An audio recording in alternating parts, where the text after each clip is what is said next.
back. Our guest is Brian Kilmeade on the Jim Bohannon Show, and he's co-author of George Washington's Secret Six, along with Don Yeager. And Bill calls in from Clearwater, Florida. Hello, Bill. Good evening, Mr. Brian. How are you this evening? Well, not as good as you. Clearwater's clearly the place to be tonight. Oh, yeah. Well, I like this idea that you, with this book and these presidents and stuff. My question was, if George Washington is your favorite president, who would be your second one? And my third question is, have you taken a look at this thing for disabled veterans, H.R. 975? What is H.R. 975? Yeah, I don't know that one either. That is the Mental Health Review Act, and it's just been sitting in the subcommittee for a year. Congressman Hastings said the other day that he's only the minority, and it's up to Boehner and Cantor. He's throwing the blame on them. And all right, well, we will come back and talk about that. I've been screaming for a while. Well, we will mix in some issues of the day here tonight for Brian, who of course tackles them all on Fox and Friends and his morning radio program as well.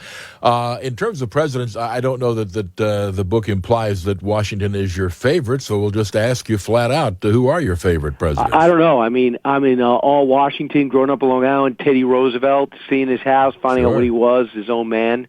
And did his own thing his entire life, from a guy that grew up with asthma and very little friends to somebody who ended up comfortable in almost the most sophisticated, the most blue-collar circles.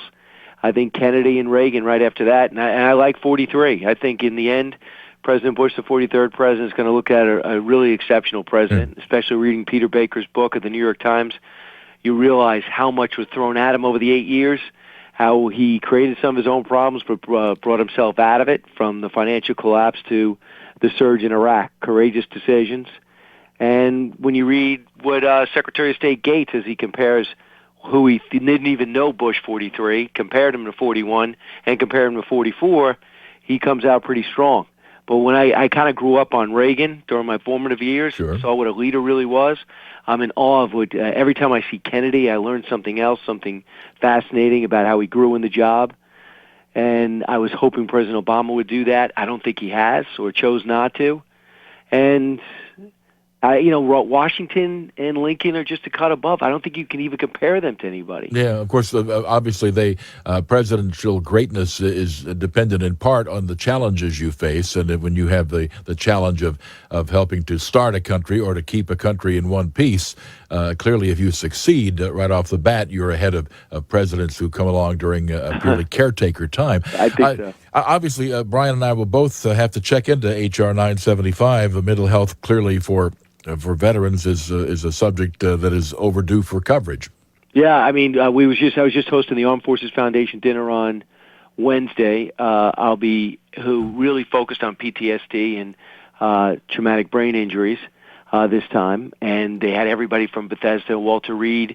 You had about 200 members of the military there, from Army and Air Force, Marines and Guardsmen, and Navy, of course. So I had a chance to talk to them about the issues that matter most. A lot of officers were there as well. We're hosting the Courage Awards for Wounded Warriors later this month. Get a good cross-section. And I've talked to a lot of men who have fought, been back multiple times, and have absolutely no symptoms. I have some that have been there a couple of years or a couple of months, and they come back and they're not the same. Regardless how tough you are, we're finding out more and more about the PTSD, and it really is it's how you process what you experienced and how you can work your way through it. I know from my unit in Vietnam, I know several of the guys, we still get together from time to time, and we all seem to be perfectly healthy. I know one person from that unit who's been in and out of VA treatment virtually the whole time, and that's, that's been a long time, 40-plus years. To Chris in Akron, Ohio, on the Jim Bohannon Show with Brian Kilmeade.